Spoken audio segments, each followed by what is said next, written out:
Hello વિદ્યાર્થી મિત્રો, આજે આપણે ગાલાના સેક્શન સી નો દાખલા નંબર 38 જોઈશું.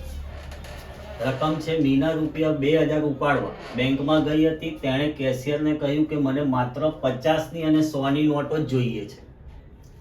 એટલે કે ધારો કે 50ની એક્સ નોટો અને 100ની વાય નોટો મળી હશે. માટે મીનાને કુલ રૂપિયા 2000 મળ્યા છે. માટે આનું સમીકરણ થાય 50x 100y કેટલા રૂપિયા મળ્યા? તો 2000. હવે સમીકરણ બનાવવા માટે આપણે અહીંયા 50 કોમન નીકળે છે બંનેમાંથી. વધશે શું? x plus 2y 2000. x plus 2y 50 ગુણાકારમાં છે, ક્યાં જાય? પાછળ જાય તો ભાગાકાર. તો x પ્લસ 2y 0 0 ઉડી ગયા. 5 ચોક 20 એટલે 4 અને 0 કેટલા વધ્યા? 40. આ થઈ ગયું સમીકરણ 1. આગળ વાંચીએ. મીનાને કુલ 25 નોટો મળી હતી. માટે કેટલી નોટો? 25 નોટો. મીનાને કુલ 25 નોટો એટલે 50ની x અને 100ની y. એટલે આપણે લખીએ x પ્લસ y બરાબર કેટલી નોટો? તો 25 નોટો. બરાબર. એટલે હવે અહીંયા આવશે સમીકરણ 2.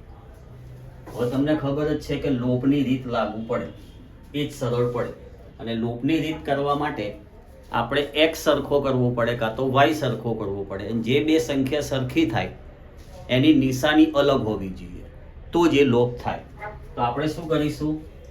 સમીકરણ 1 માંથી 2 બાદ કરતા x પ્લસ 2y બરાબર 40 અને x પ્લસ y બરાબર 25.